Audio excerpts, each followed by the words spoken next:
لا ينقص ذلك من أجورهم شيئا ومن دعا إلى ضلالة كان له من الإثم مثل آثام على من تبعا لا ينقص ذلك من آثامهم شيئا متفق عليه جزى الله عنا محمدا ما هو أهله إن الله وملائكته يصلون على النبي يا أيها الذين آمنوا صلوا عليه وسلموا تسليما اللهم صل على محمد وعلى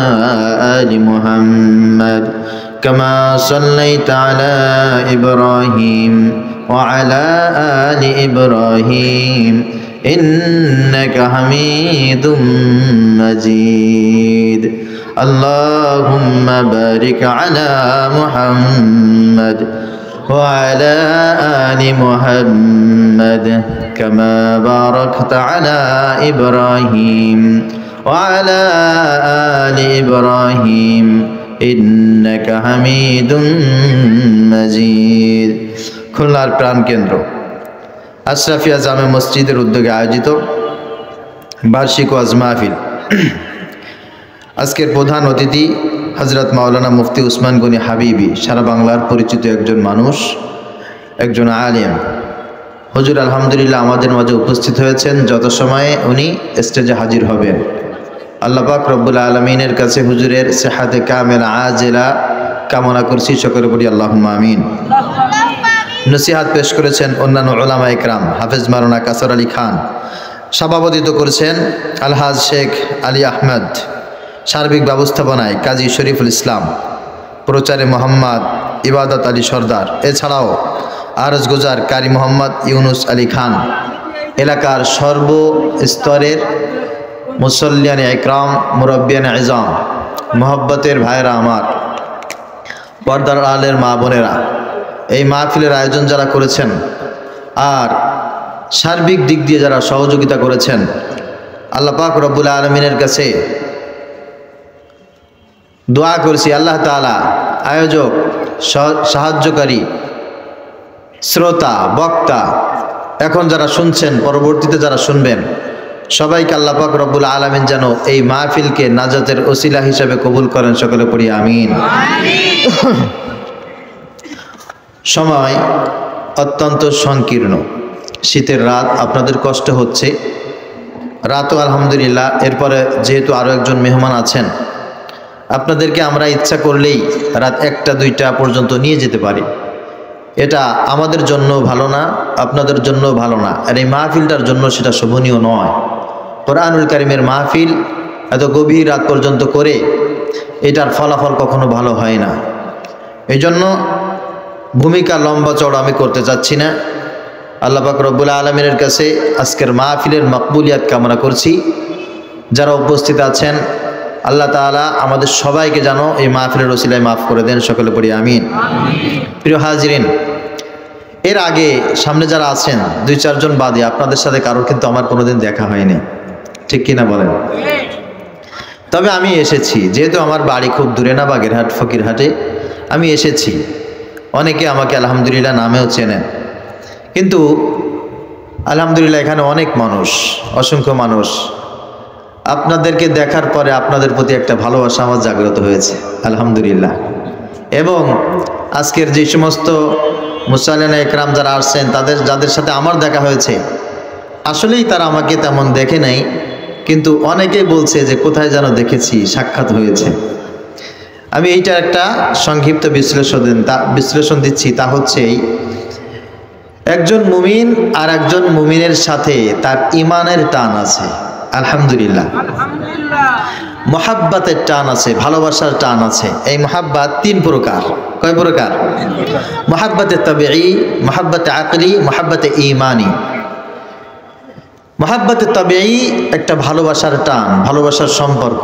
এই সম্পর্কটা থাকে মা বাবা, স্ত্রী সন্তান, ভাই বোন, বন্ধু, এদের সাথে সম্পর্ক থাকে মোহাব্বতের তবেই, মানে স্বভাবগত সৃষ্টিগত যেই ভালোবাসা, এই ভালোবাসা এটা মানুষের ভিতরে আছে, ঠিক কিনা?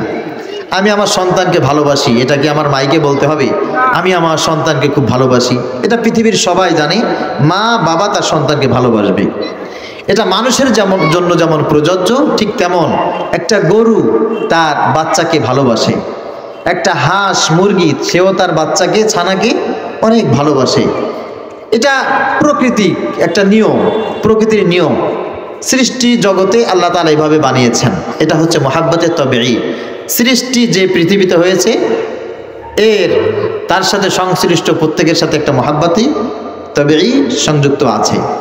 আর একটা হচ্ছে মোহাব্বতে আকলি, আকলের কারণে, নলেজের কারণে ভালোবাসা, লাভ তৈরি হওয়া। যেমন আমরা কিন্তু কেউ ইমামে আজম আবু হানিফা রহমতুল্লাহ আলাইহি দেখি নাই, দেখেছি কি? ইমাম গাজালিকে কোনোদিন আমরা দেখি নাই। এমনকি এখানে ইয়াং জেনারেশন যারা আমরা আছি, আমরা কেউ কাজী নজরুলকেও দেখি নাই, কিন্তু তাদের প্রতি আমাদের একটা ভালোবাসা আছে না নাই? এটা কিসের কারণে? মোহাব্বতে আকলির কারণে। আমরা তাদেরকে না দেখলেও তাদের লিখনি, তাদের এলেম, তাদের জ্ঞান আমরা বইয়ের পাতায় দেখেছি, কাগজের পৃষ্ঠাতে আমরা দেখেছি তাদের কলমের ধার, তাদের জ্ঞানের তীক্ষ্ণতা, সেগুলো দেখে তাদের প্রতি আমাদের একটা ভালোবাসা জাগ্রত হয়েছে। এই ভালোবাসা সবাই পায় না, আবার এই ভালোবাসা সবাই বাঁচতেও পারে না। যার ভিতরে এলেম আছে, আকল আছে, জ্ঞান আছে, তারা এই ভালোবাসা অর্জন করতে পারে। আর এই এলেম জ্ঞান যাদের আছে তারা এই ভালোবাসা দিতে পারে। কথা বুঝতে পেরেছেন? আরেকটি হচ্ছে মোহাব্বতে ঈমানি, ঈমানের কারণে মোহাব্বত। আমি এখান থেকে ইন্ডিয়ায় গেলাম, যাওয়ার পরে দেখি একটা মসজিদ, ওখানে একজন আজান দিচ্ছেন, ওখানে একজন ইমাম আছেন, জীর্ণ শীর্ণ একটা জায়গা, 2-4 জন আলহামদুলিল্লাহ জামাতের পরে নামাজের জন্য শরীক হয়েছেন।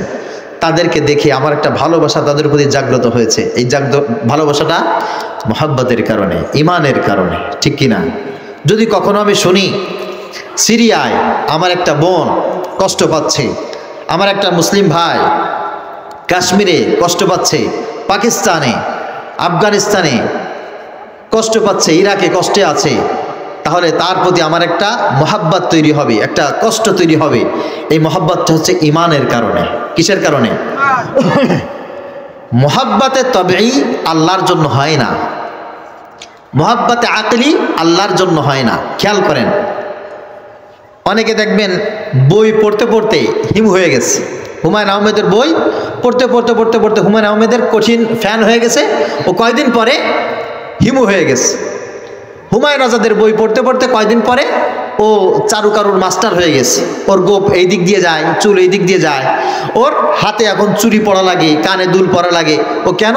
ও হিমু হয়ে গেছে। ও এখন হুমায়ুন আহমেদের ফ্যান হয়ে গেছে, হুমায়ুন আজাদের ভক্ত হয়ে গেছে, ও এখন তসলিমা নাসরিনের ভক্ত হয়ে গেছে।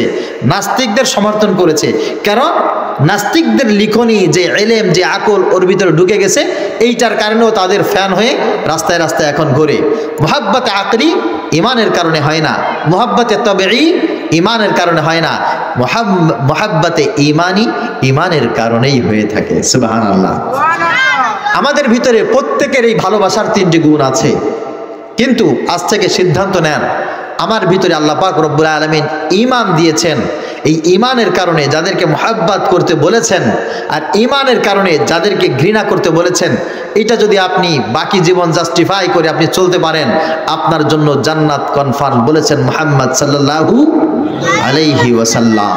নবীজি বলেন, মান আহাব্বা লিল্লাহ, যে ব্যক্তি কাউকে ভালোবাসবে আল্লাহর জন্য, ওয়া আবগাদা লিল্লাহ, যে ব্যক্তি কাউকে ভালোবাসবে না তাও আল্লাহর জন্য, ওয়া আ'তা লিল্লাহ, কাউকে কোনো কিছু দিবে একমাত্র আল্লাহর জন্য, ও মানা আলিল্লাহ, আবার কেউ কিছু চাইবে কিন্তু দিবে না, এটাও আল্লাহর জন্য, ফাকাদ ইস্তাকমালাল ঈমান, তার ঈমানটাকে আল্লাহ পাক রব্বুল আলামিন এই ভালোবাসার কারণে পরিপূর্ণ করে দেবেন। সুবহানাল্লাহ।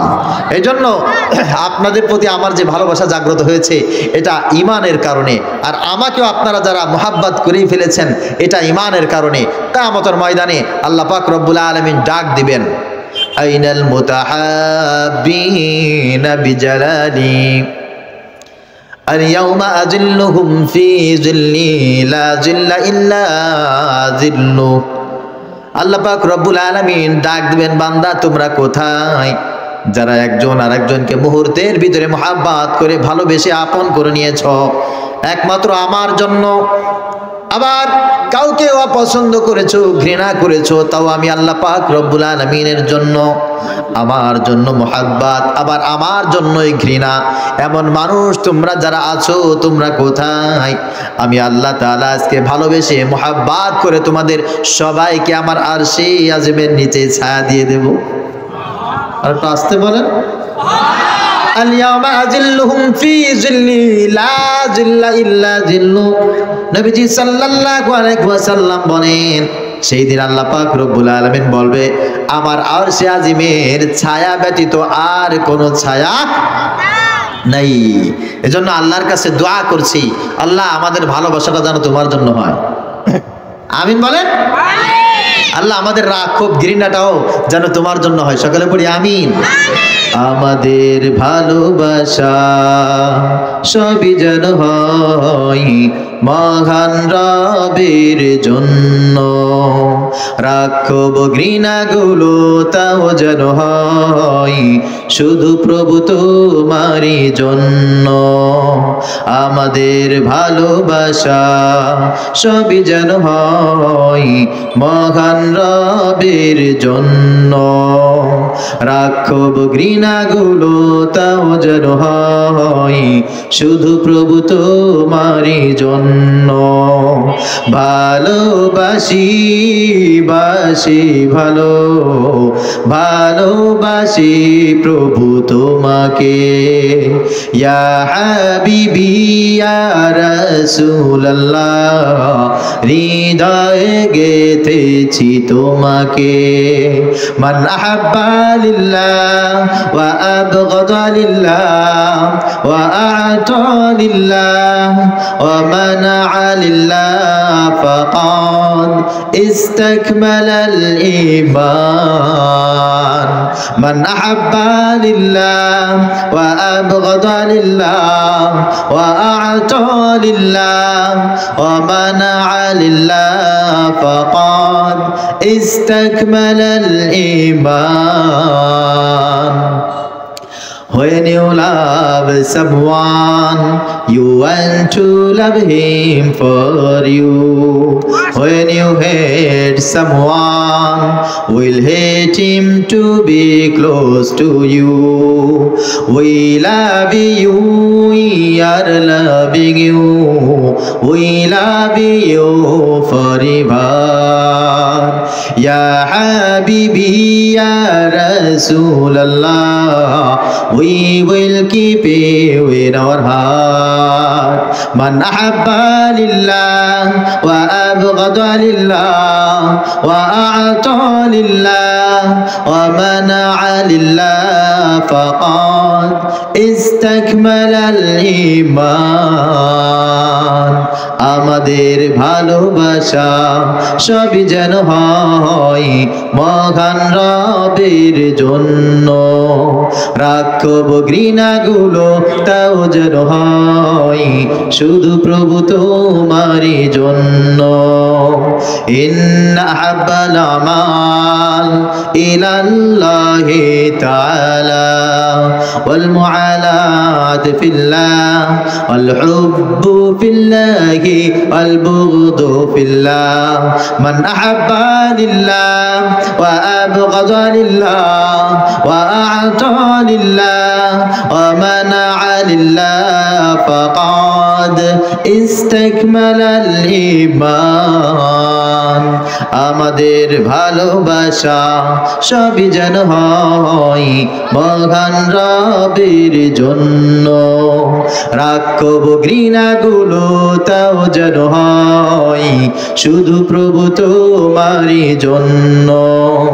ভালোবাসি বাসি ভালো ভালোবাসি প্রভু তোমাকে, ইয়া হাবিবি ইয়া রাসূলুল্লাহ, হৃদয়ে গেথেছি তোমাকে।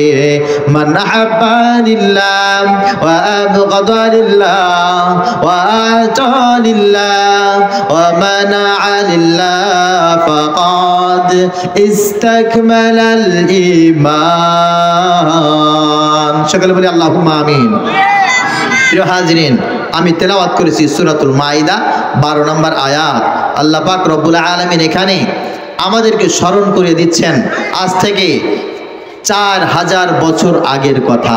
ওই সময় একজন নবী আল্লাহ পাক রব্বুল আলামিন পৃথিবীতে প্রেরণ করেছিলেন, যার নাম হযরত মূসা আলাইহিস সালাতু ওয়াস সালাম। ওই সময় মানুষের ভিতরে অনেক ইখতিলাফ ছিল। আমার এই আলোচনা খুব খেয়াল করে শুনলে বর্তমান সময়ের জন্য আল্লাহ পাক রব্বুল আলামিন আমাদেরকে কিছু মেসেজ দিয়েছেন আয়াতের ভিতরে, এটা খুব সুন্দর করে আমরা ক্লিয়ার বুঝতে পারবো ইনশাআল্লাহ। নবী ছিল একজন হযরত মূসা, নবীর উম্মত ছিল লাখে লাখে, কিন্তু উম্মতের ভিতরে ইখতিলাফের কোনো শেষ ছিল না। আল্লাহ পাক রব্বুল আলামিন সেটাই বর্ণনা করেছেন। সবাই মূসা আলাইহিস সালাতু ওয়াস সালামের উম্মত, সবাই মুসলমান, কিন্তু এই মুসলমানদের ভিতরে একজনে যদি এই রাস্তা দিয়ে যায় আর একজন ওই রাস্তা দিয়ে যায় না। একজন যদি এই টিউবওয়েল থেকে পানি নেয় আর একজন ওই টিউবওয়েল থেকে পানি নেয় না। একজন যদি এই কাতারে সালাত আদায় করে আর একজন ওই কাতারে সালাত আদায় করে না। একজন যদি ওই গ্রামে আত্মীয়তা করে আর একজন ওই গ্রামে জীবনে কোনোদিন যাই না। অথচ সকলেই আল্লাহ পাক রব্বুল আলামিনের গোলাম, সকলেই উম্মত হযরত মূসা আলাইহিস সালাতু ওয়াস সালামের। আল্লাহ পাক রব্বুল আলামিন তাদের সবাইকে ক্ষমা করে দিয়েছেন, আলহামদুলিল্লাহ। তাদের ভিতরে ইখতিলাফের শেষ ছিল না, কিন্তু আল্লাহ পাক সবাইকে কি করেছেন? ক্ষমা করে দিয়েছেন। এটা থেকে প্রথমে মেসেজ নেন, যদি আমার কোনো জিনিস আপনার অপছন্দ হয় তার মানে এই না যে আপনি গোমরা হয়ে গেছেন। আবার আপনার কোনো জিনিস যদি আমার অপছন্দ হয় তার মানে এইটা না যে আমি গোমরা হয়ে গেছি। কথা বুঝতে পেরেছেন? এদেশে উলামা একরামের ভিতরে, মুসলমানদের ভিতরে, ইমানদারদের ভিতরে ইখতিলাফ ছিল, আছে, থাকবে। এটা বিউটিফিকেশন, এটা একটা সৌন্দর্য। তবে এক্ষেত্রে আল্লাহকে কেউ মাইনাস করতে পারবে না, মুহাম্মদুর রাসূলুল্লাহকে কেউ মাইনাস করার কোনো সুযোগ নাই। ইখতিলাফ থাকলেই যে সে জাহান্নামে চলে যাবে, সে কাফের হয়ে যাবে, ব্যাপারটা এমন নয়। আল্লাহ পাক রব্বুল আলামিন সেটা আমাদেরকে রিমাইন্ডার দিচ্ছেন। আল্লাহ বলেন, ওয়ালাকাদ আখাযাল্লাহু মিসাকা বনি ইসরাঈল। স্মরণ করো সেই সময়ের কথা যখন আমি আল্লাহ পাক রব্বুল আলামিন হযরত মূসা আলাইহিস সালাতু ওয়াস সালামের যে উম্মত ছিল, ওই উম্মতদের থেকে আমি আল্লাহ তাআলা একটা ওয়াদা নিয়েছিলাম। وَبَعَثْنَا مِنْهُمُ 12 نَقِيبًا। আমি আল্লাহ পাক রব্বুল আলামিন ওদের ভিতরে গোত্রে গোত্রে ভাগ করেছিলাম। 10টি গোত্র, 12টি গোত্র আমি আল্লাহ তাআলা তাদের ভিতরে বন্টন করেছিলাম, ভাগ করেছিলাম। মূসা আলাইহিস সালাতু ওয়াস সালাম সবাইকে নিয়ে মাদাইনে যখন অংশগ্রহণ করলেন, ফেরাউনের কবল থেকে সবাই বাঁচার জন্য একটা জায়গায় গেলেন, খাবার জন্য পানি নাই। মূসা আলাইহিস সালাতু ওয়াস সালামকে উম্মতেরা বলল, মূসা পানির ব্যবস্থা করেন। আল্লাহ পাক রব্বুল আলামিন বলেন, আমি মূসাকে লাঠি দিয়ে পাথরের উপরে আঘাত করতে বললাম। আনিদ্রিব বিআসাকাল হাজার। ওগো মূসা, তোমার উম্মতের ভিতরে এখন পানির প্রয়োজন, তুমি এই পাথরের উপরে আঘাত করো। মূসা আলাইহিস সালাতু ওয়াস সালাম পাথরের উপরে আঘাত করলেন। একটা পানির ফোয়ারা যদি বের হয় সকলেই কিন্তু পানি পান করতে পারে, কিন্তু আল্লাহ তাআলা বলেন না, ফানফাজারাত মিনহু 12 আইনা। আমি আল্লাহ তাআলা একটা পাথর খণ্ড থেকে 12টি ঝর্ণা বের করে দিয়েছি। সুবহানাল্লাহ। এদের ভিতরে ইখতিলাফ থাকুক, একজন এই ট্যাপ থেকে পানি নিলে আর একজন ওই ট্যাপ থেকে নেবে না, আমি আল্লাহ তাআলা জানি। একজন যদি এই রাস্তায় যায় আর একজন যাবে না, এটা আমি জানি। এই জন্য আমি আল্লাহ তাআলা বলছি, এখানে 12টি গোত্রের মানুষ আছে, 12টি শ্রেণীর মানুষ আছে, 12টি মতের মানুষ আছে। সবাই যেন এক জায়গা থেকে পানি নাই, 12টি ফোয়ারা আমি আল্লাহ তাআলা ওকে করে দিলাম।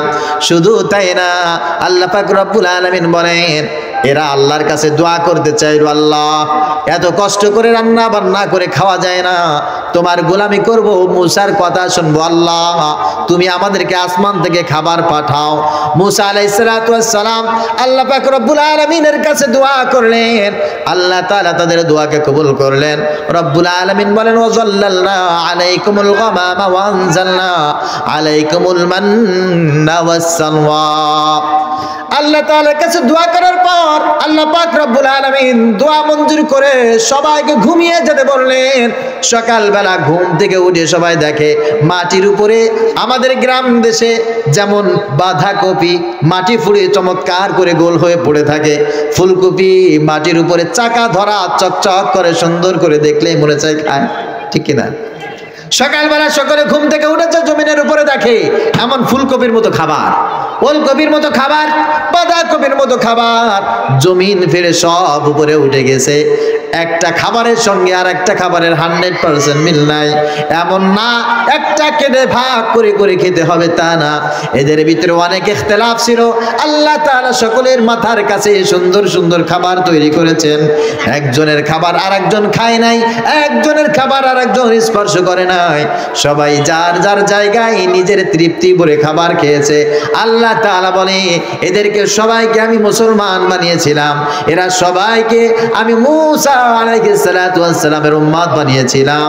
এদের ভিতরে অনেক ইখতিলাফ ছিল, পছন্দ অপছন্দের অনেক ব্যাপার ছিল, কিন্তু একটা জায়গায় সবাই ছিল একমত, আমাদের একজন রব আছে, তার নাম কি? সবাই বলেন, আমাদের একজন নবী আছে হযরত মুসা আলাইহিস সালাতু ওয়াস সালাম। সবাই একমতে যখন তৈরি হয়ে গেল, আল্লাহ পাক রব্বুল আলামিন বলেন, আল্লাহু ইন্নী মাআকুম, ওগো মুসা আমি তাদেরকে বলছি আমি আল্লাহ তাদের সঙ্গে আছি। সুবহানাল্লাহ, আল্লাহ বলছেন আমি তাদের সাথে আছি, অতক্ষণ পর্যন্ত সাথে আছি। লাইন আকামতুমুস সালাহ ওয়া আতাইতুমুজ যাকাত ওয়া আমানতুম বিরুসুলি ওয়া আযযারতুমুহুম ওয়া aqradtumuল্লাহা qardan হাসানা লাউকাফিরান্না আনকুম সাইয়্যাতিকুম ওয়া লাউদখিলান্নাকুম জান্নাতিন তাজরি মিন তাহতিহাল আনহার। আল্লাহু আকবার। আল্লাহ পাক রব্বুল আলামিন বলে, বান্দা ইখতিলাফ তোমাদের ভিতরে যত থাকুক না কেন সমস্যা নাই, এক নম্বরে আমি আল্লাহ তাআলা তোমাদের সঙ্গে আছি। তোমাদের ভিতরে যদি পহেলা নাম্বার একটা জিনিস থাকে তার নাম সালাত। কি থাকতে হবে বলেন? সবাই বলেন। এই জন্য আমাদের ভিতরে ইখতিলাফ আছে, আমরা কেউ জামাত ইসলামী, কেউ চরমোনাই, কেউ খেলাফাত, কেউ তাবলিগ ইত্যাদি ইত্যাদি যত প্রকার ইখতিলাফ আছে। এই ইখতিলাফ কোন ইখতিলাফ না যদি আমাদের ভিতরে নামাজ থাকে, ঠিক কিনা বলো মুসলমান? যার ভিতরে নামাজ নাই তার সাথে আমাদের কোনো সম্পর্ক আছে? আছে? কোনো সম্পর্ক নাই। নামাজের সাথে আল্লাহর সাথে সম্পর্ক করে দেবে আমাদেরকে, নামাজ আমাদেরকে রাসূলের সাথে সম্পর্ক করে দেবে, নামাজ আমাকে ঈমানের সাথে সম্পর্ক করে দেবে, নামাজ আমাকে জান্নাতের পথ দেখিয়ে দেবে। সুবহানাল্লাহ। আল্লাহ পাক রব্বুল আলামিন বলছে, যখন তোমাদের ভিতরে নামাজ থাকবে আমি আল্লাহ পাক রব্বুল আলামিন তোমাদেরকে দয়া করব। ওয়া আকিমুস সালাতা ওয়া আতুজ যাকাত ওয়া আতিউল্লাহা ওয়া রাসূলাহু লাআল্লাকুম তুরহামুন। আল্লাহ পাক রব্বুল আলামিন বলে, তোমরা নিজেদের ভিতরে যদি ত্রুটি বিচ্যুতি থাকেও তাও তোমাদেরকে বলছি, সালাত কায়েম করো, যাকাত আদায় করো, ওয়াতিউল্লাহা ওয়া রাসূলাহু, আল্লাহর আনুগত্য করো, আল্লাহর কথা মেনে নাও, আমার রাসূলের কথা মেনে নাও, আমি আল্লাহ তাআলা লাআল্লাকুম তুরহামুন তোমাদের উপরে অবশ্যই অবশ্যই অনুকম্পা করব। সুবহানাল্লাহ। আল্লাহ তাদের উপরে অনুকম্পা করবেন যারা সালাত আদায় করবে, যারা যাকাত আদায় করবে, যারা আল্লাহকে মানবে, যারা রাসূলকে মানবে। ঠিক আছে তো কথা? এই জন্য আমি ব্যক্তিগতভাবে বলি, আলেমদের মধ্যে কোনো পার্থক্য নেই, আলেমদের ভিতরে কোনো ভেদাভেদ নাই, কারণ সব আলেম তো নামাজ আদায় করে, সব আলেম তো যাকাত দেয়, সব আলেম তো আমার আল্লাহকে মানে, সব আলেম তো রাসূলকে মানে, ঠিক কিনা? বরঞ্চ যাদের ভিতরে নামাজ নাই, যাদের ভিতরে যাকাত নাই, যারা আল্লাহকে মানে না, রাসূলকে মানে না, ওরা একদিন দলীয় কর্মসূচি পালন করার জন্য এক জায়গায় এক জাগ খিচুড়ি রান্না করে চায়ের দল হয়ে মাথা ফাটাফাটি করে চেয়ার ভাঙাভাঙি করে, ঠিক কিনা বলো? এই জন্য ওদের ভিতরে কোনো মানবতা নাই। নাই, ওদের ভিতরে শান্তি নাই, কারণ ওদের ভিতরে নামাজ নাই। আল্লাহ পাক রব্বুল আলামিন বলেন সব ঈমানদারেরা সফল কাম, সেই ঈমানদারেরা যেখানে যে অবস্থায় থাকুক না কেন, قد أفلح المؤمنون الذين هم في صلاتهم خاشعون। ঈমানদারেরা তোমাদেরকে আল্লাহ পাক রব্বুল আলামিন ডেকে ডেকে বলেন তোমরা সবাই জান্নাতি। সুবহানাল্লাহ। যদি তোমাদের ভিতরে নামাজ পাওয়া যায়, কি পাওয়া যায়? কথা বলেন না কেন? হ্যাঁ, নামাজ পড়তে হবে। কিছু যুবক আছে মাহফিলের আয়োজন করতে খুব স্বাচ্ছন্দ্য বোধ করে, এই মাইকের অপারেটর, কোথায় কোথায় মাহফিল, ওর যে পরিমাণ মাহফিলের সিরিয়াল আছে শুনলে আপনার মাথা খারাপ হয়ে যাবে। ও সব জায়গায় বক্তাদের সার্ভিস দেয়, কিন্তু ঈশার নামাজও পড়ে নাই, ফজরের নামাজও পড়বে না। আছে ভাই, আজকের কথা বলছি না, ম্যাক্সিমাম জায়গায় এরকম কিনা বলেন? আপনি মাইকের অপারেটর হন, মসজিদের সভাপতি হন, মাহফিলের আয়োজক হন, সভাপতি সেক্রেটারিও যদি হয়ে বসেন, আর যদি নামাজ না থাকে আপনার ভিতরে, এইগুলোর 4 পয়সার কোনো লাভ নাই। আল্লাহ পাক রব্বুল আলামিন বলছেন, আল্লাহ তাআলা বলেন ওয়াল মুমিনুনা ওয়াল মুমিনাতু বা'দুহুম আউলিয়াউ বা'দ। যে ব্যক্তি আল্লাহকে মানে, রাসূলকে মানে, সেই ব্যক্তি যদি পরিচয় দেয় আমি ঈমানদার, আল্লাহ তাআলা বলেন ওর ভিতরে যত ইখতিলাফ থাকুক না কেন, মত পার্থক্য থাকুক না কেন, আমি আল্লাহ তাআলা বলছি আউলিয়াউ বা'দ, ওরা একজন আরেকজনের পরস্পর বন্ধু। সুবহানাল্লাহ। ইয়ামুরুনা বিল মা'রুফ, এরা সবাই একটা কাজ করে, তা হচ্ছে সমাজে সৎ কাজ যেটা, এটা প্রতিষ্ঠিত করতে চায়। ওয়ানহাউনা আনিল মুনকার, খারাপ কাজ যেটা আছে সেটাকে প্রতিহত করে সবাই মিলে। ওয়ায়ুকিমুনাস সালাত ওয়ায়ুতুনাজ যাকাত, আল্লাহ পাক রব্বুল আলামিন বলেন সবাই মিলে সালাত কায়েম করে, সবাই মিলে যাকাত আদায় করে। ওয়ায়ুতিউনাল্লাহ ওয়া রাসূলা, আর সবাই মিলে আল্লাহর আনুগত্য করে, সবাই মিলে রাসূলের আনুগত্য করে। এটা যদি আল্লাহ পাক রব্বুল আলামিন আমাদের ভিতরে দেখতে পায়, আল্লাহ তাআলা বলেন উলাইকা সায়ারহামুহুমুল্লাহ, আমি আল্লাহ পাক রব্বুল আলামিন এই গুণের মানুষকে অবশ্যই অবশ্যই রহম দান করব। সুবহানাল্লাহ। এই জন্য প্রিয় ভাইরা, যতই যা কিছু দাবি করো না কেন, নামাজ ছাড়া, রোজা ছাড়া, যাকাত ছাড়া আল্লাহর ওলি হওয়া যাবে না, ঠিক কি না? কাউকে কাফের বলে, কাউকে মুশরিক বলে বেশি দূর আগানো যাবে না যদি নিজের ভিতরে এই জিনিসগুলো প্রতিষ্ঠিত না থাকে। আর আল্লাহ বলছেন আকালাল্লাহু ইন্নী মাআকুম, আমি আল্লাহ তোমাদের সাথে আছি। কতক্ষণ? লাইন আকামতুমুস সালাহ, যতক্ষণ তোমরা নামাজের সাথে আছো। এজন্য আমাদের আজকে ওয়াদা করতে হবে, আমরা সকলে নামাজি হব কি হব না? হ্যাঁ, হবো তো ইনশাল্লাহ। কে কে দেখি আলহামদুলিল্লাহ বলেন, হাত নামান। মাশাআল্লাহ মাশাআল্লাহ। এখন আল্লাহ পাক রব্বুল আলামিন এখানে নামাজ কায়েম করার কথা বলেছেন, তো এই জন্য ছোট্ট একটা কাজ করতে হবে, তা হচ্ছেই তাদের সাথে চলাফেরা করতে হবে যারা নামাজি। কথা বোঝা গেছে? আপনার অধীনস্থ যারা থাকবে সবাইকে কিন্তু নামাজি হতে হবে। যে নামাজি না, আপনার তার সাথে কোনো সম্পর্ক রাখলে চলবে না। সামাজিকতা করবেন, কি করবেন? সামাজিকতা করবেন, কিন্তু হৃদ্যতা, সম্পর্কটা তাদের সাথে থাকতে পারবে না, যেহেতু আপনি ঈমানদার, যেহেতু আপনি মুসলমান।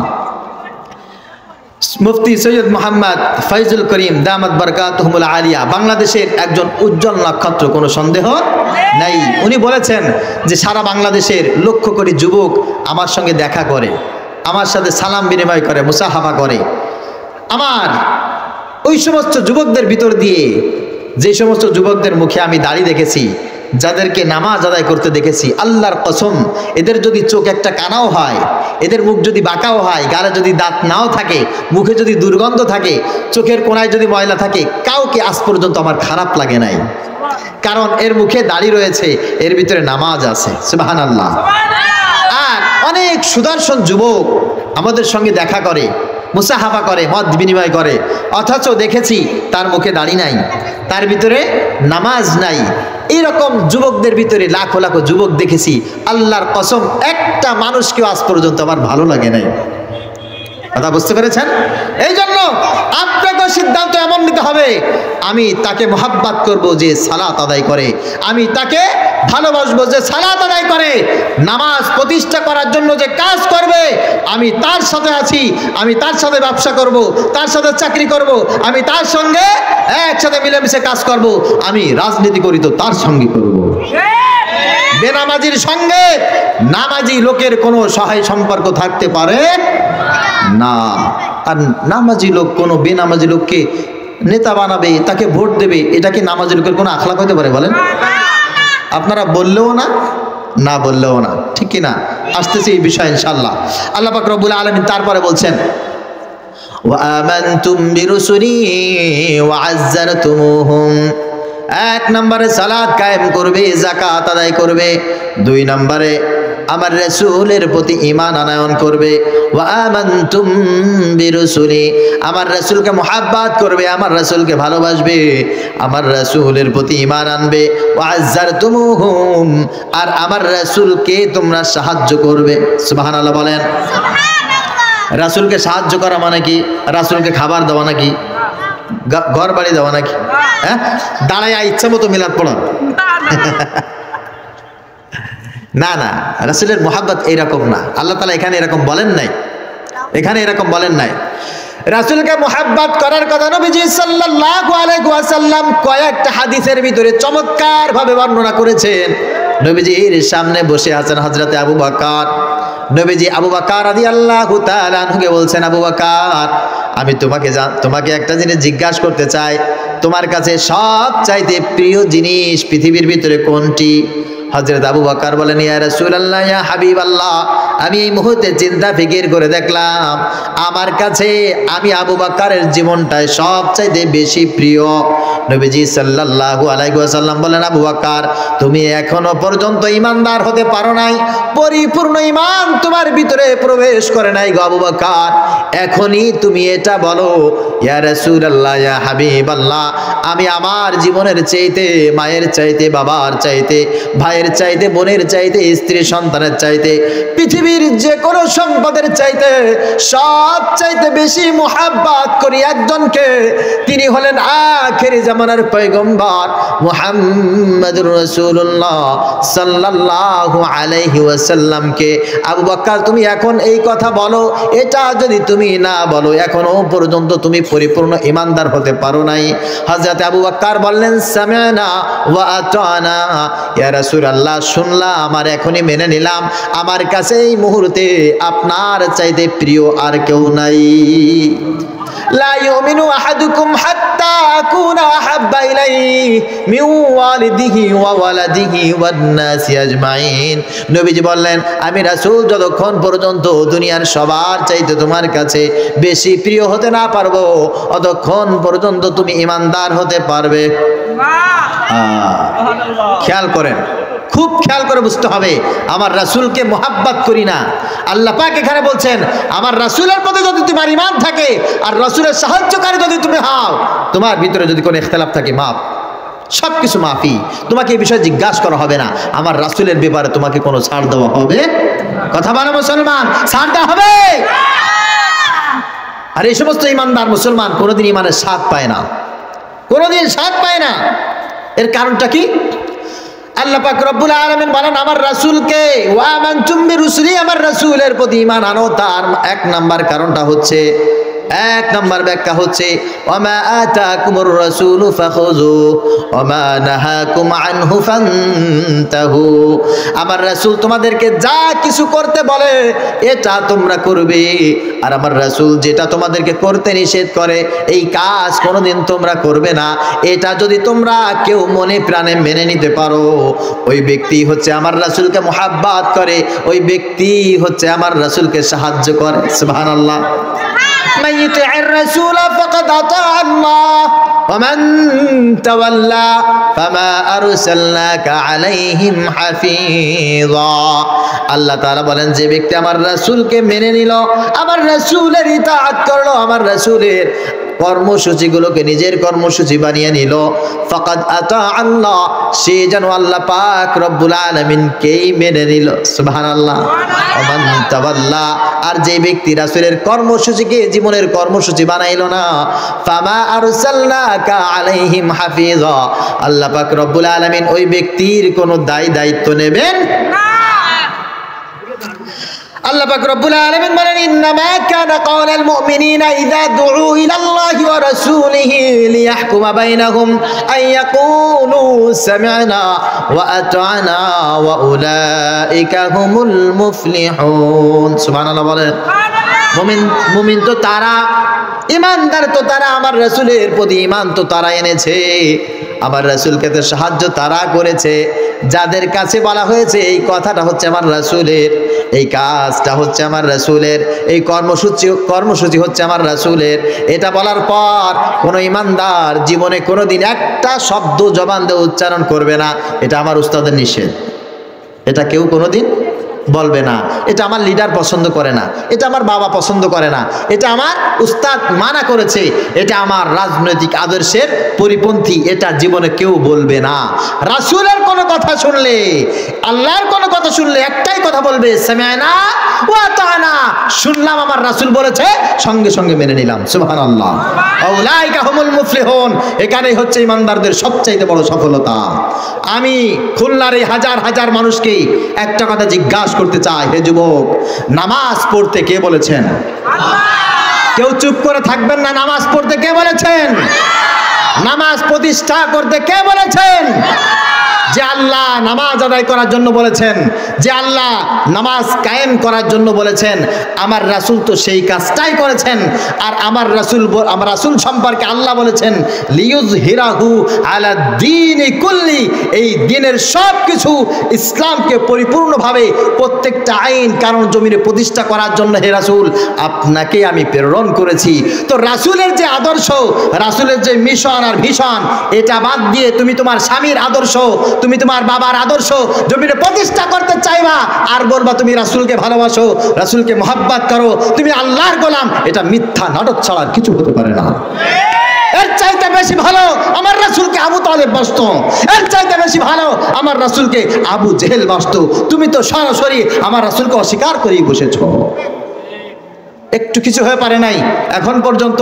ইসলাম এই দেশে প্রতিষ্ঠিত হতে পারবে কি পারবে না আল্লাহই ভালো জানে। তোমার মন্তব্য করা শেষ, মৌলবীরা এদেশে কোনোদিন ক্ষমতা আসতে পারবে না, এত অ্যালার্জি তোমার। আর তুমি চিন্তা করো যে তুমি রাসূলকে একেবারে মহব্বত করে ভালোবেসে আলগা পিরিত করে এক দৌড়ে জান্নাতে চলে যাবা, এটা সম্ভব না।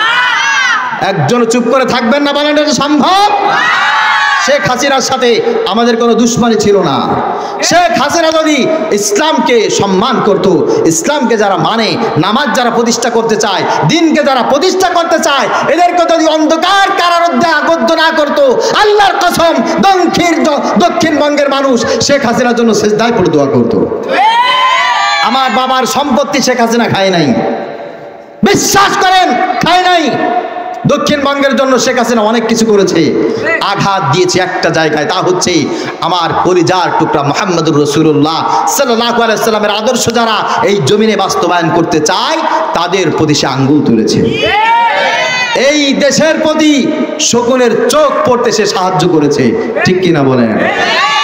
আবার ভবিষ্যতে যারা এই দেশে ক্ষমতায় আসতে চান, আপনাদের জন্য প্রাণ খুলে দোয়া করি, ওয়েলকাম জানাই আপনাদেরকে, অ্যাডভান্স ওয়েলকাম। আমি ইমরান বিন লুৎফুর আমার তরফ থেকে অ্যাডভান্স ওয়েলকাম। তবে হ্যাঁ, ইসলাম বাদ দিয়ে নয়, ইসলাম বাদ দিয়ে নয়। তোমার বাবাকে বাদ দিয়ে দাও, তোমার স্বামীকে বাদ দিয়ে দাও, নেতাকে বাদ দিয়ে দাও। ইসলাম যে মানে না, নামাজ যে চায় না, তাকে বাংলার জনগণ চায় না। বিশ্বাস করো, নামাজ বাদ দিয়ে, রোজা বাদ দিয়ে, কোরআন বাদ দিয়ে, সুন্নাহ বাদ দিয়ে বাংলাদেশের জনগণ আর কোনোদিন কাউকে রাষ্ট্র ক্ষমায় দেয় দেখতে চায় না, চায় না, চায় না। আর এখানে আসলে বসলে কেউ তো আর ডানে বাই তাকাইতে চায় না, ঠিক?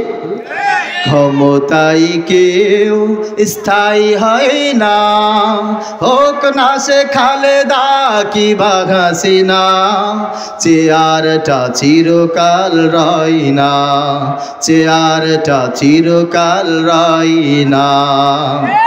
মুজিবুর বেশি দিন থাকেনি, জিয়াউর কেউ তো রাখেনি, ঠিক? মুজিবুর বেশি দিন থাকেনি, জিয়াউর কেউ তো রাখেনি। এরশাদ চলে গেছে পৃথিবী ছেড়ে,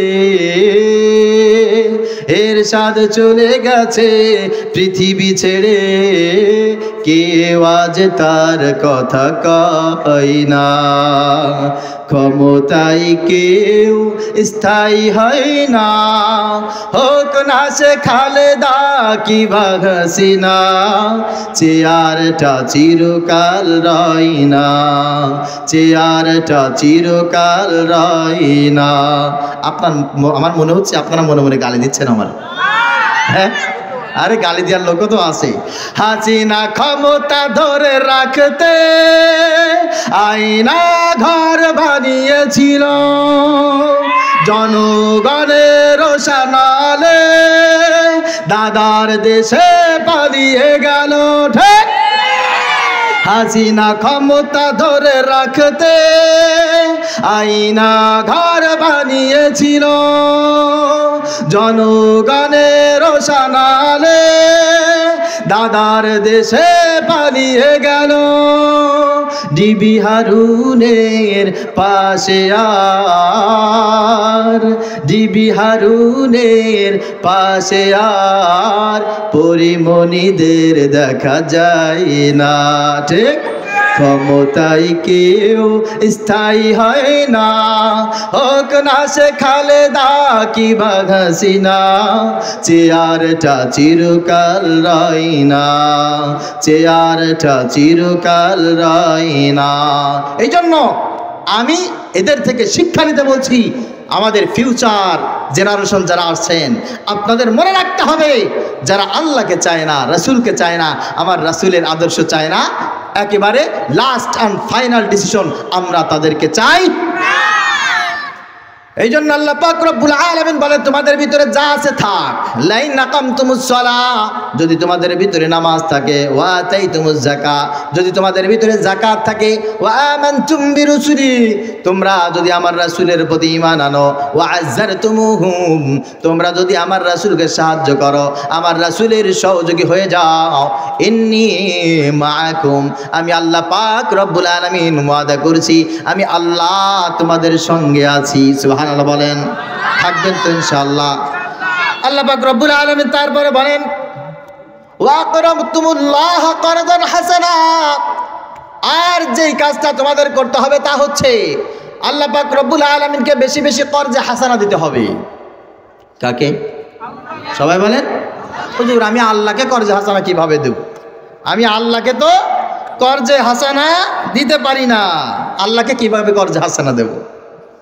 প্রিয় ভাইরা আমার, আল্লাহ পাক রব্বুল আলামিন কোরআনুল কারীমের আয়াতে আয়াতে পরতে পরতে অসংখ্য জায়গায় আল্লাহ তাআলা বান্দার কাছে হাত পেতেছেন। আল্লাহ তাআলা বান্দার কাছে অনেক আবদার করে, মোহাব্বত করে, ভালোবেসে বলছেন, বান্দা আমাকে তুমি কর্জে হাসানা দাও, আমি আল্লাহ পাক রব্বুল আলামিন কয়েকশো গুণ তোমাকে বাড়িয়ে ফেরত দিয়ে দেব। সুবহানাল্লাহ। মান যাল্লাযী ইউকরিদুল্লাহ করদান হাসানান ফায়ুদাইফাহু লাহু ওয়া লাহু আজরুন কারীম।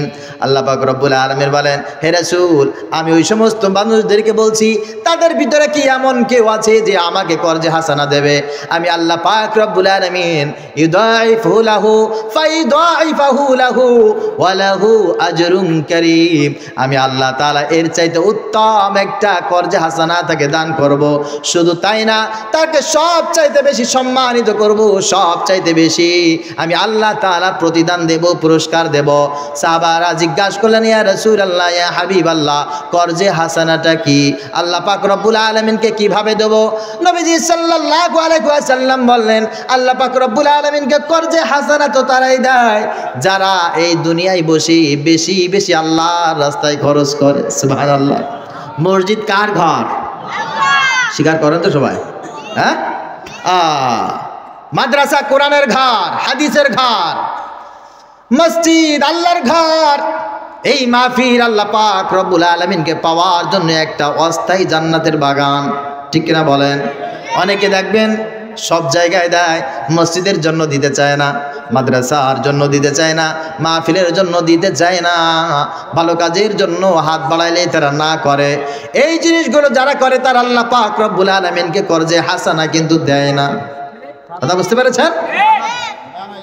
নবীজি সাল্লাল্লাহু আলাইহি ওয়াসাল্লাম ফজরের জামাত মসজিদে নববীতে আদায় করলেন। সালাম ফেরানোর পর নবীজি সাল্লাল্লাহু আলাইহি ওয়াসাল্লাম পিছনের দিকে তাকিয়েছেন, সাহাবীদের দিকে হাত নাড়িয়ে বললেন, আমার সাহাবীরা, আমি তোমাদেরকে অনেক একটা কঠিন পরিস্থিতিতে পড়তে দেখতেছি। সাহাবীরা বললেন, ইয়া রাসূলুল্লাহ, ইয়া হাবিবাল্লাহ, সেই পরিস্থিতিটা কি? নবীজি বললেন, তোমরা নিজের জিনিস অপেক্ষা পরের জিনিসকে বেশি পছন্দ করো।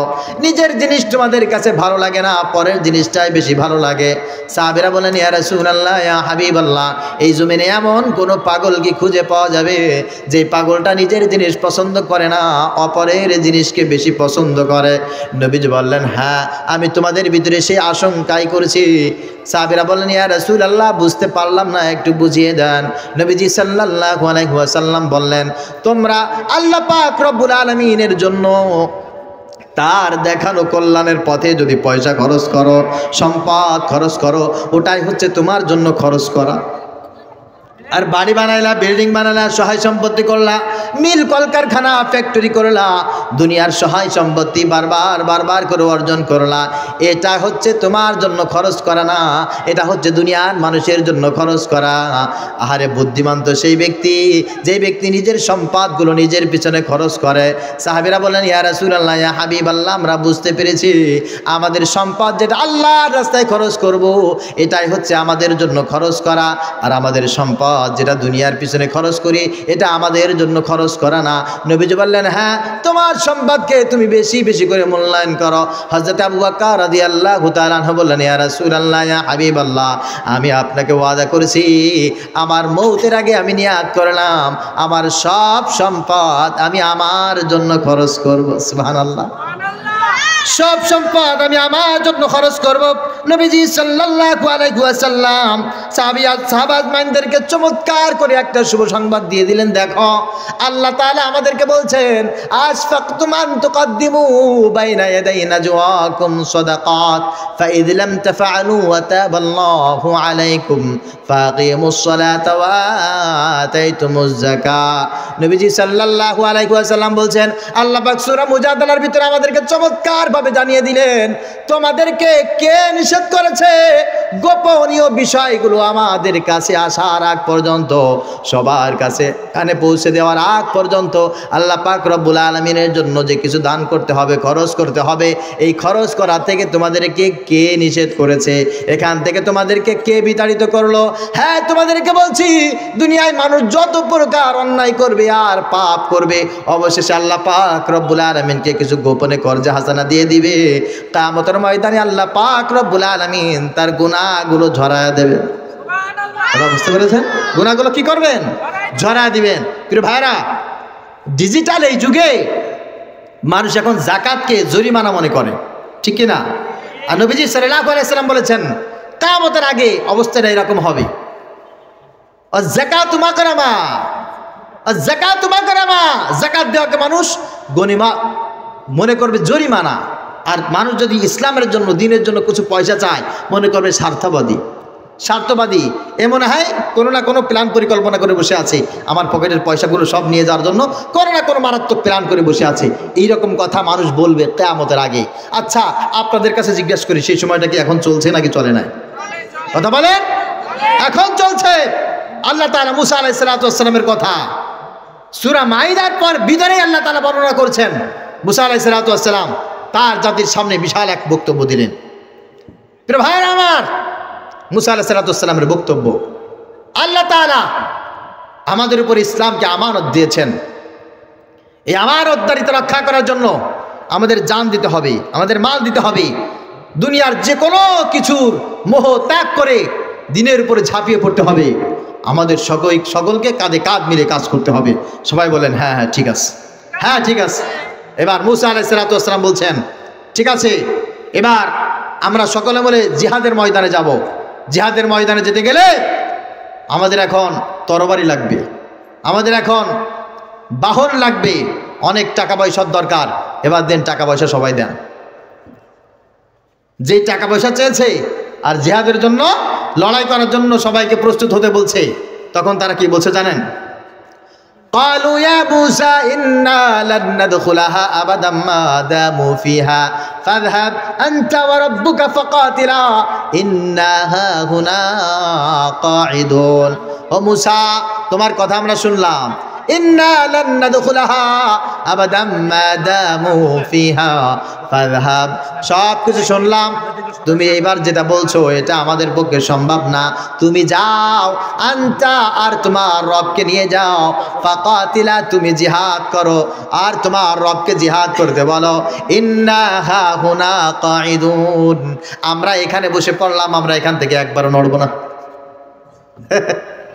আমরা আর নড়ব না এখান থেকে আমরা এখানে বসে পড়লাম সামনেও যাব না পিছনেও যাব না তুমি আসমানে থাকো প্রভু আমি জমিনে তবু তোমারি প্রেম জবে হৃদয় গহীনে আমি তোমারি গোলাম গো অন্য কারো নয় আমি তোমারি গোলাম গো অন্য কারো নয় আলিমুল গায়েব তুমি মালিক রব্বানা আল্লাহু আল্লাহু আল্লাহু আল্লাহ আল্লাহু আল্লাহু আল্লাহু আল্লাহ তোমারি রহম ছাড়া বাঁচা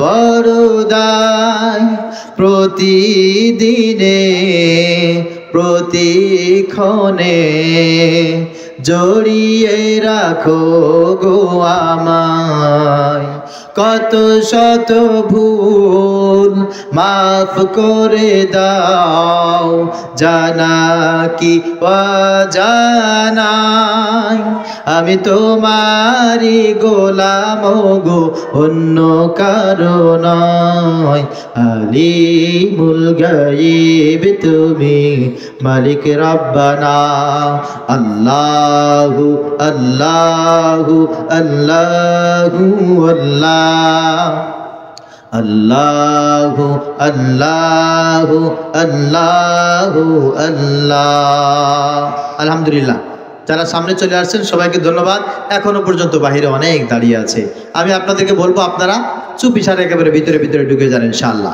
প্রিয় হাজরিন আমি আমার আলোচনার একেবারে প্রায় শেষের দিকে চলে এসেছি আল্লাহ পাক রব্বুল আলামিন আমাদের থেকে ওয়াদা নিয়েছেন তাকে যেন আমরা কর্জে হাসানা দেই আল্লাহর রাস্তায় যেন আমরা খরচ করি আল্লাহ পাক রব্বুল আলামিন সেটা আমাদেরকে চমৎকারভাবে তিনি বর্ণনা করেছেন আমরা আমল করবো তো ইনশাআল্লাহ ইনশাআল্লাহ ইনশাআল্লাহ আল্লাহ তাআলা তৌফিক দান করুক প্রিয় ভাইরা আমাদের এখানে অনেক মা বোনেরা আসছেন আমরা শুধুমাত্র যদি পুরুষরাই ভালো হয়ে যায় তাহলে চলবে কথা বলেন এই কথাগুলো মহিলাদের জন্য মানার দরকার আছে না নাই চমৎকারভাবে আছে চমৎকারভাবে আছে এজন্য আমি মা বোনদেরকে বলবো হযরত আয়েশা সিদ্দিকা রাদিয়াল্লাহু তাআলা আনহা তিনি নবীজি সাল্লাল্লাহু আলাইহি ওয়াসাল্লামের একনিষ্ঠ খাদেমা ছিলেন তার সহধর্মিণীও ছিলেন নবীজি সাল্লাল্লাহু আলাইহি ওয়াসাল্লাম অর্ধরজনীতে ঘুম থেকে উঠতেন ওযু করে জায়নামাজে দাঁড়াইতেন মা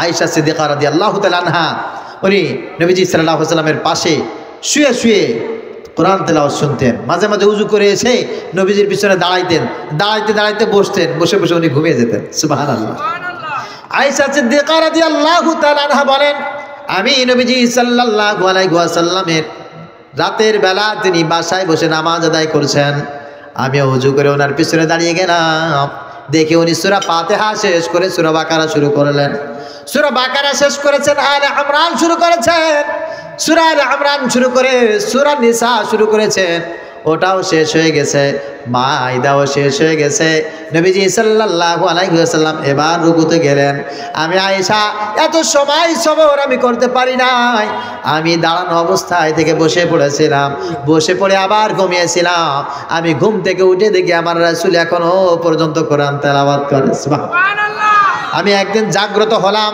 জাগ্রত হওয়ার পর দেখি আমার রাসূল এখনো ঘুমায় আমি মনে মনে ভাবলাম আমার রাসূল যেহেতু ঘুমাচ্ছে একটু পরেই নবীজি সাল্লাল্লাহু আলাইহি ওয়াসাল্লাম উঠবেন উঠেই সর্বপ্রথম ওনার ওযু পানি দরকার হবে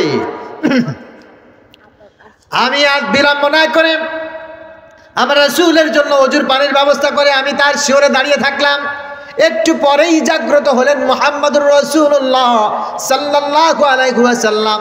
জাগ্রত হওয়ার পর আমার দিকে তাকিয়ে বলে, কিরে আয়েশা, এখন কেন তুমি এখানে পানির পেয়ালা নিয়ে দাঁড়িয়ে আছো? আমি বললাম, ইয়া রাসূলুল্লাহ, ইয়া হাবিবাল্লাহ, আমার একটু আগে ঘুম ভেঙে গেল। আমি মনে মনে ভাবলাম আপনি তো এখনই জাগ্রত হবেন, আপনার উজু করার পানি আমি নিয়ে আপনার জন্য অপেক্ষা করছি, একটু খেদমত করব। নবীজি বললেন, আয়েশা, তোমার এই খেদমতটা আমার বড় পছন্দ হয়েছে। নবীজি সাল্লাল্লাহু আলাইহি ওয়াসাল্লাম নামাজ আদায় করলেন আর আয়েশাকে ডেকে বলছে, আয়েশা, আমি তোমার উপরে এত খুশি হয়েছি, ওগো আয়েশা, তুমি আজকে আমার কাছে যা চাইবে আমি এই মুহূর্তে তোমাকে তাই দিয়ে দেবো। আর তো আসতে পারেন। হযরত আয়েশা বড় বিদুষী মহিলা ছিলেন। উনি বললেন, ইয়া রাসূলুল্লাহ, আমি আপনার কাছে চাওয়ার আগে আমি কি আমার কোনো একজন মানুষের সাথে পরামর্শ করতে পারি কিনা? নবীজি বললেন, হ্যাঁ পারো। নবীজি নামাজে দাঁড়িয়ে গেছেন। আরে এখন নবীজির যেখানে রওজা, যেখানে উনি ঘুমিয়ে আছেন, ওটাই ছিল হযরত আয়েশার ঘর। ওখান থেকে সামান্য একটু অদূরে মসজিদুল গামামা, মসজিদুল গামামার একেবারে পাশে মসজিদে আবু বকর রাদিয়াল্লাহু তাআলা আনহু, ওটাই হচ্ছে হযরত আবু বকরের ঘর। হযরত আয়েশা যদি দৌড়ে চলে যায় 1 থেকে 1.5 মিনিটের বেশি সময় লাগবে না। হযরত আয়েশা দৌড়ে হযরত আবু বকর রাদিয়াল্লাহু তাআলা আনহুকে ডাক দিয়ে বললেন, আব্বা জান, আমি রাসূলের এই খেদমত করেছিলাম, রাসূল আমাকে একটা অপরচুনিটি দিয়েছে, আপনি বলেন দেখি আমি আমার রাসূলের কাছে কি চাইতে পারি। হযরত আবু বকর বললেন, আম্মা জান, তুমি আমার রাসূলকে বলবে, ইয়া রাসূলুল্লাহ, ইয়া হাবিবাল্লাহ, মেরাজের রজনীতে আল্লাহ পাক রব্বুল আলামিন আপনাকে একটা স্পেশাল মেসেজ দিয়েছেন। এই মেসেজটা আপনি এখনো দুনিয়ার কাউকে বলেন নাই, আপনার বলার কোনো ইচ্ছাও নাই, তবে ওই মেসেজটাই আমি জানতে চাই, আমার আর কোনো কিছু দরকার নাই। হযরত আয়েশা রীতিমতো ঘরে চলে এসে নবীজির সালাত শেষ হয়ে গেল। নবীজিকে প্রশ্ন করলেন, ইয়া রাসূলুল্লাহ, ইয়া হাবিবাল্লাহ, আমি কি আমার প্রশ্নটা বলতে পারি? নবীজি বললেন, হ্যাঁ বলো। হযরত আয়েশা সেইভাবে বলেছেন যেইভাবে হযরত আবু বকর রাদিয়াল্লাহু তাআলা আনহু বলেছেন। নবীজি প্রশ্নটা শুনে মুস্কি একটু হেসে বলছে, ও গো আয়েশা, এই প্রশ্ন তোমার প্রশ্ন না, এই প্রশ্ন হচ্ছে আমার আবু বকরের প্রশ্ন। আল্লাহু আকবার। তবে আয়েশা, তোমাকে বলছি, কোন মহিলা তার স্বামীকে মুহাব্বত করে, ভালোবেসে, এমন করে যদি খেদমত করে দুনিয়া থেকে চলে যেতে পারে, আল্লাহ পাক রব্বুল আলামিন এই মহিলার স্বামী যদি জাহান্নামীও হয় তবুও তাকে বিনা হিসাবে জান্নাত দান করে দেবে। সুবহানাল্লাহ। এজন্য মা, অনেক সময় তোমরা চিন্তা করো যে আমার স্বামী বিড়িখোর, গাঞ্জাখোর, আমার সাথে ভালো ব্যবহার করে না, এ ও তা ইত্যাদি ইত্যাদি এই অজুহাতে স্বামীর সাথে খারাপ ব্যবহার করে অনেক মা বোনের আছে না নাই? মনে রাখবা, তোমার স্বামী যদি ফেরাউনও হয়, ওর খেদমত করে জান্নাত আল্লাহ পাক রব্বুল আলামিন তোমাকে অর্জন করার কথা বলেছে। আমি সেম মেসেজ তোমাকে দিয়ে গেলাম। নবীজি সাল্লাল্লাহু আলাইহি সাল্লাম বলেন, আয়েশা, আল্লাহ পাক রব্বুল আলামিন মিরাজের রজনীতে আমাকে বলেছেন, কোন মানুষ যদি কোন মানুষকে মুস্কি হেসে অথবা খেদমত করে আল্লাহ পাক রব্বুল আলামিনের জন্য তাকে খুশি করে দেয়। খেয়াল করবেন, কোন মানুষ যদি উত্তম ব্যবহার দিয়ে অথবা কোনো খেদমত করে যদি তাকে খুশি করে দেয়, আল্লাহ পাক রব্বুল আলামিন ওই মানুষটাকে জাহান্নামে দেবে না, ওই মানুষটাকে বিনা হিসাবে জান্নাত দিয়ে দেবে। সুবহানাল্লাহ। হযরত আয়েশা বললেন, এই কাজ তো আমার বাবা জীবনে বহু করেছে, অনেক ক্ষুধার্তকে খাবার দিয়ে খুশি করেছে, অনেক আশ্রয়হীনকে আশ্রয় দিয়ে খুশি করেছে, অনেক বিপদগ্রস্ত মানুষকে সাহায্য করে খুশি করেছে, আমার বাবা নিশ্চয়ই শুনলে খুশি হবে। দৌড় দিয়ে হযরত আবু বকরের কাছে চলে গেছে, আব্বা জান, আমি সেই মেসেজ পেয়ে গেছি। কি মেসেজ? আমার রাসূল বলেছে, যেই ব্যক্তি কোনো মানুষকে উত্তম আচরণ দিয়ে খেদমত করে তাকে খুশি করতে পারবে, আল্লাহ তাকে বিনা হিসেবে জান্নাত দিয়ে দেবে। হযরত আবু বকর রাদিয়াল্লাহু তাআলা আনহু এই মেসেজ শুনে জমিনের উপরে আছাড় দিয়ে পড়ে গেছেন, ছটপট করে কান্নাকাটি করছেন। হযরত আয়েশা বলেন, আব্বা জান, আমি ভেবেছিলাম আপনি খুশি হবেন, আপনার তো কান্নাকাটি করার কথা না, কান্না করছেন কেন? এই পরিস্থিতি আপনাকে আমাকে কেন দেখতে হবে? আপনি তো জীবনে বহু মানুষকে অনেকভাবে খুশি করেছেন। হযরত আবু বকর রাদিয়াল্লাহু তাআলা আনহু বললেন, আয়েশা, এই মেসেজের অপোজিটে আরেকটা মেসেজ আছে। সেই মেসেজটা হলো এই, যদি কোনো মানুষকে কষ্ট দেয় আচার দিয়ে, ব্যবহার দিয়ে, কোনো প্রকার অসাম্প্রদায়িক আচরণ দিয়ে যদি তাকে কষ্ট দেয়, তাহলে ওই মানুষটার জান্নাতের রাস্তায় একজন বন্ধ করে দেবেন, তিনি কে? ভালো ব্যবহার করলে যদি জান্নাত ওয়াজিব হয়, খারাপ ব্যবহার করলে কোনো মানুষকে কষ্ট দিলে জাহান্নাম কেন ওয়াজিব হবে না? হযরত আবু বকর রাদিয়াল্লাহু তাআলা আনহু তার মতো মেসেজটা তিনি বুঝেই গেলেন। প্রিয় ভাইরা আমার, এই জন্য আল্লাহ পাক রব্বুল আলামিন আমাদেরকে যেই জিম্মাদারিত্ব দিয়েছেন, আল্লাহ তাআলা বলেন, খবরদার দুনিয়ার কোনো মানুষকে কষ্ট দেবে, দুনিয়ার কোনো মানুষকে অসহায় করে রাখবে, দুনিয়ার কোনো মানুষকে তিরস্কার করবে, এটা আমার রাসূলের আদর্শ হতে পারে। হযরত আয়েশা বলেন, ইয়াকুল রাসূলুল্লাহ সাল্লাল্লাহু আলাইহি ওয়াসাল্লাম ফাহিশান ওয়ালা মুতাফাহিশান ওয়ালা লাআনা। আমি আমার রাসূলকে কোনদিন কোন অবস্থায় অশ্লীল কোন শব্দ জবান দিয়ে ব্যবহার করতে দেখি নাই। আমার রাসূলকে কোনোদিন কাউকে অভিসম্পাদ দিতে দেখি নাই। আমার রাসূল কোনোদিন অশ্লীল কথা শ্রবণ করেন নাই। আমার রাসূল জীবনে কোনোদিন কাউকে খাটো করে কথা বলেন নাই। আর যদি কোনো মানুষ খাটো করে কথা বলে, কাউকে অপমান করে, কাউকে তিরস্কার করে, আমার রাসূল বলেছে, মান ক্বালা হালাকান নাস ফাহুয়া আহলাকুহুম, যে বলে সব মানুষ গোমরাহ হয়ে গেল, সব মানুষ জাহান্নামে চলে গেল, সব মানুষ ধ্বংস হয়ে গেল, আমার রাসূল বলেন ওই ধ্বংস হওয়া মানুষের পহেলা কাতারেই হচ্ছে তুমি। কথা বুঝতে পেরেছেন? ফতোয়া কত রকম শুনবেন। গত পরশুদিন এক খাটাস পীর, পীরের নাম কি বলেন? কি পীর? খাটাস পীর। তার নাম আবার সাদিকুর রহমান। উনি ওনার খানকায় কয়েকজন ওই রকম খাটাস মার্কা মুরিদের সামনে বক্তব্য দিচ্ছে। মিজানুর রহমান আজহারির মাথা যদি কেউ এনে দিতে পারে, তাকে আমি 10 লক্ষ টাকা পুরস্কার দেব। এইরকম খাটাস আছে না নাই? আরে মানুষ কি খায় পীর হয় আল্লাহই জানে। পীর ভাইরা আমার, আমি আপনাদের কাছে আল্লাহর ঘরের জন্য একটু হাত বাড়াবো, আমি আল্লাহর ঘরের জন্য। অনেক কাজ বাকি, 3 তলা কাজ চলছে, তাই না? 3 তলার কাজ চলছে, লক্ষ লক্ষ টাকা দরকার। আপনারা মসজিদের জন্য একটু সহযোগিতার হাত বাড়াবেন না?